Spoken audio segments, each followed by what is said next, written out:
ക്രൂശിലെ 7 മൊഴികൾ. കർത്താവിൻ്റെ പരിശുദ്ധാത്മാവ് നമ്മുടെ കൂടെ വന്ന് നിൽക്കുകയാണ്. കർത്താവ് ക്രൂശ് മരണമേറ്റപ്പോൾ ഈ നമ്മളെ നിയമത്തിൽ പറയും, മരിക്കുന്നതിന് മുമ്പ് പറയുന്ന കാര്യങ്ങൾക്ക് വളരെ പ്രസക്തിയുണ്ടെന്ന്. അത് 7 കാര്യങ്ങൾ യേശു അന്നേരം പറയുന്നുണ്ട്. അതിൻ്റെ വില വലുതാണ്, അത് മാറ്റമില്ലാത്തതാണ്. അത് മനസ്സിലാക്കിക്കൊണ്ട് വേണം നമ്മളിന്നത് കേൾക്കാൻ. ഞാൻ എടുക്കുന്ന ഭാഗം മത്തായിയുടെ സുവിശേഷം 27:45 തൊട്ട് 6 മണി നേരം മുതൽ 9 മണി നേരം വരെ ദേശം എല്ലാം ഇരുട്ടിലായി. ദേശം ഇരുട്ടാകും, വെളിച്ചമില്ലാതാകും. ദൈവമാണ് വെളിച്ചം, ഞാനാകുന്ന വെളിച്ചമെന്ന് യേശു പറയുന്നുണ്ട് യോഹന്നാൻ 8:12. ഏകദേശം 9 മണി നേരത്തെ യേശു ഏലി ഏലി ലമാ സബക്താനി എന്ന് ഉറക്കെ നിലവിളിച്ചു. ഏലി ഏലി ലമാ സബക്താനി എന്ന് പറയുമ്പം എൻ്റെ ദൈവമേ നീ എന്നെ കൈവിട്ടതെന്ത്. ഇതാണ് ആദ്യത്തെ മൊഴി.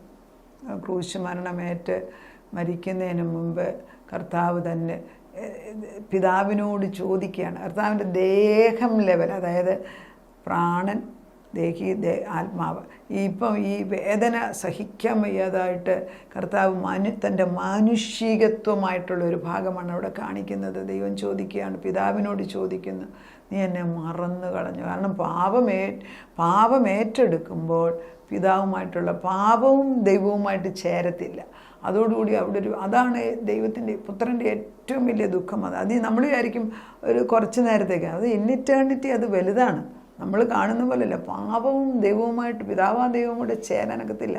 നമ്മൾ യെശയ്യാ 6 വായിക്കുന്നുണ്ട്, holy holy thou art holy, അതിപരിശുദ്ധൻ പരിശുദ്ധൻ പരിശുദ്ധൻ എന്ന് വിളിച്ചു പറയുന്ന അവിടെ വിശുദ്ധമാണ്. അവിടെ ദൂതൻ സറാഫുകളും കെറൂബുകളും സദാസമയം നിന്ന് പരിശുദ്ധൻ പരിശുദ്ധൻ പരിശുദ്ധൻ എന്ന് വിളിച്ചു. നമ്മൾ ഈ ചർച്ചുകളിലൊക്കെ ചെല്ലുമ്പം ദൈവമേ നീ പരിശുദ്ധനാവുന്നു ഈ വിളിച്ചു പറയുന്നത് വളരെ കുറച്ചാണ്.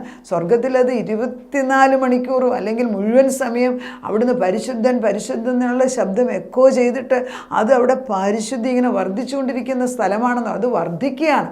അങ്ങനെ നമ്മൾ നിൽക്കുന്നിടത്ത് ദൈവത്തിൻ്റെ പരിശുദ്ധി. അങ്ങനെ തൻ്റെ ശരീരത്തിൽ വേദന അനുഭവിക്കുമ്പം പുത്രൻ തമ്പുരാൻ മരിക്കുന്നതിന് മുമ്പ് ചോദിക്കുന്ന ഒരു ഭാഗമാണ് ഏലി ഏലി ലമാ സബക്താനി എന്ന് ഉറക്കെ നിലവിളിച്ചു. ചെറുതായിട്ടല്ല കർത്താവ്, ഉറക്കെ, എൻ്റെ ദൈവമേ നീ എന്നെ കൈവിട്ടത് എന്ത്. ഇത് തന്നെ മർക്കോസിൻ്റെ സുവിശേഷം 15:34 പറയുന്നുണ്ട്.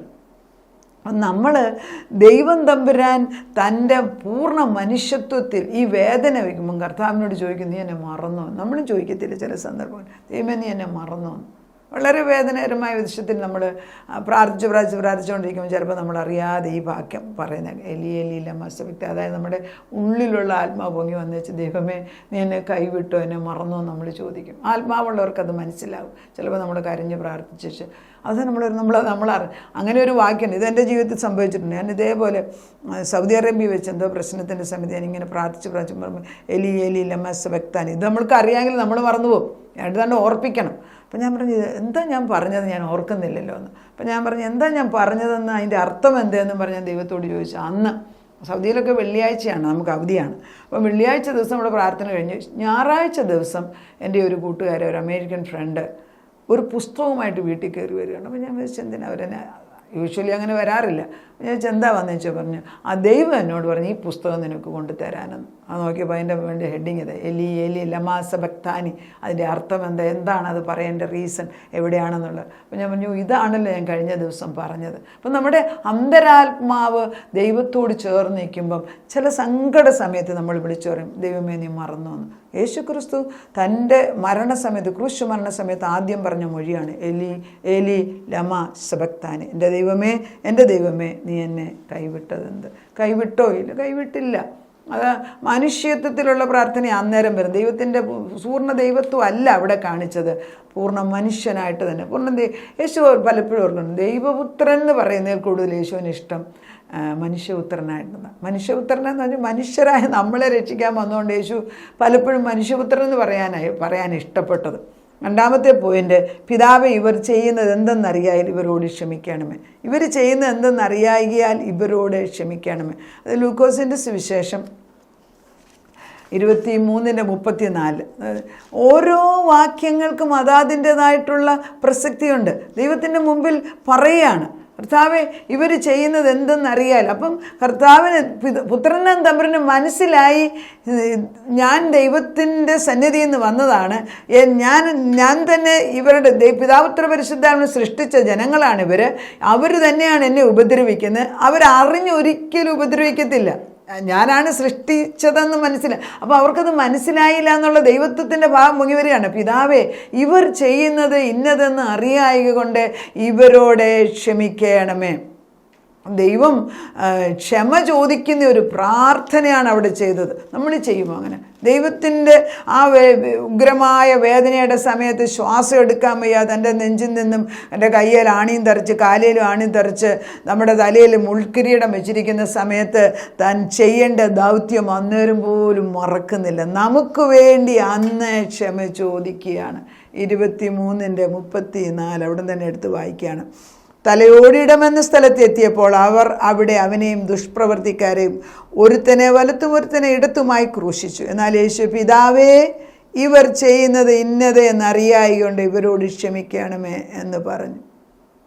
എത്രയോ സങ്കടകരമായ അവസ്ഥയാണ് ഇവർ ചെയ്യും. നമ്മളിത് തന്നെയാണ് ചിന്തിക്കേണ്ടത്. കർത്താവെ, നമ്മൾ ഓരോ പ്രാവശ്യം നമ്മൾ വിചാരിക്കും കർത്താവിനെ ക്രൂശിച്ച് കഴിഞ്ഞ് ഇനിയിപ്പോൾ ഒന്നുമില്ലെന്ന്. പക്ഷെ ഓരോ പ്രാവശ്യം നമ്മൾ ദൈവത്തിനെതിരായിട്ട് ഇപ്പം ചെയ്യുമ്പോഴും it is hurting his heart, ഇല്ലേ?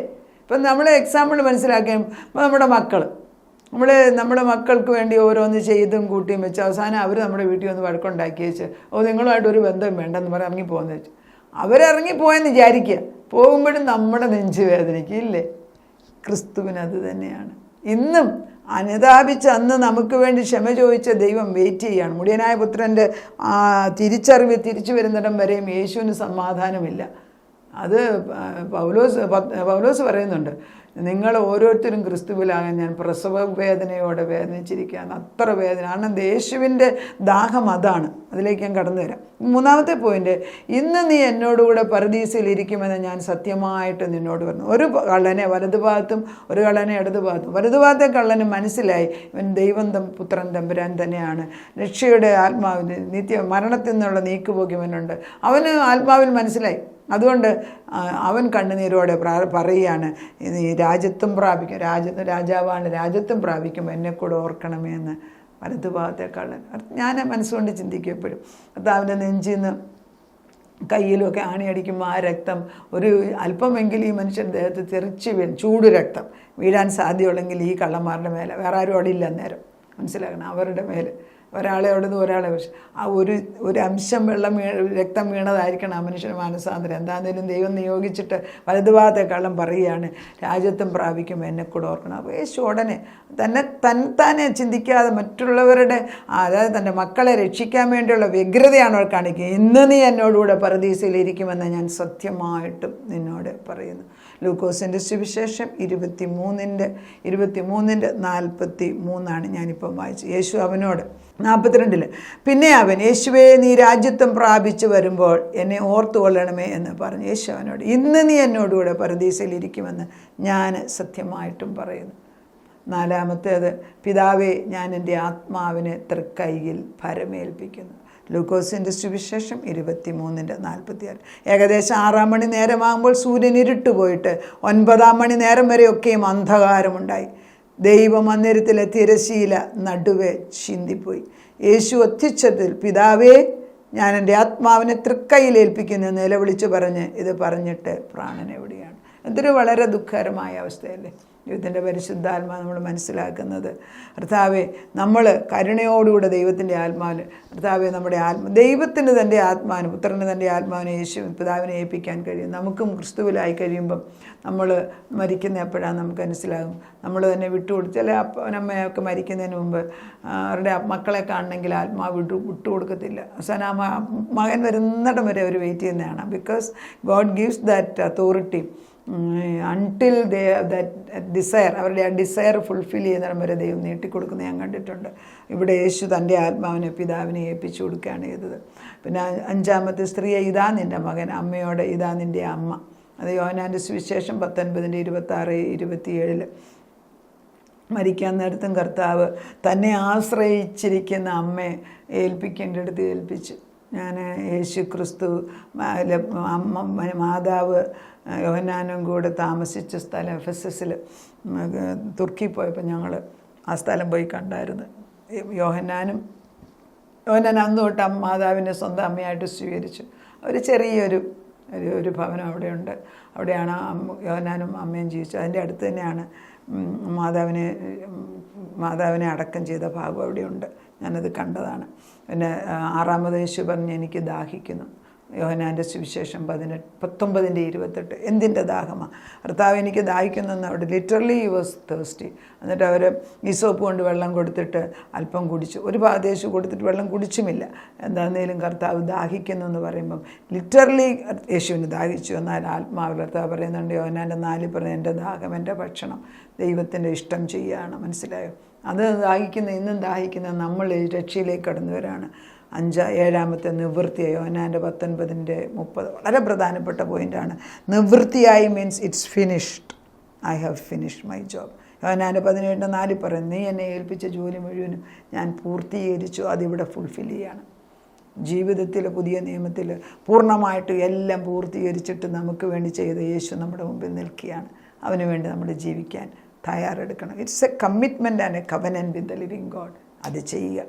നമ്മൾ യേശുവിൻ്റെ മരണത്തെ വൃഥാവാക്കാതെ ഈ ദുഃഖശനിയാഴ്ച ദിവസം യേശു ക്രിസ്തു തൻ്റെ ആത്മാവ് പാതാളത്തിൽ ചെന്നിട്ട് അവിടെ സുവിശേഷം ചെയ്ത് ആദത്തിനെ അവയും രക്ഷിച്ച് കൈക്ക് പിടിച്ച് പൊക്കിക്കൊണ്ടുവന്നൊരു പടം എഫെസസിലൊക്കെ പടം അവിടെയുള്ള പള്ളികളിലെല്ലാം ഈ പടം വരച്ച് വെച്ചിട്ടുണ്ട്.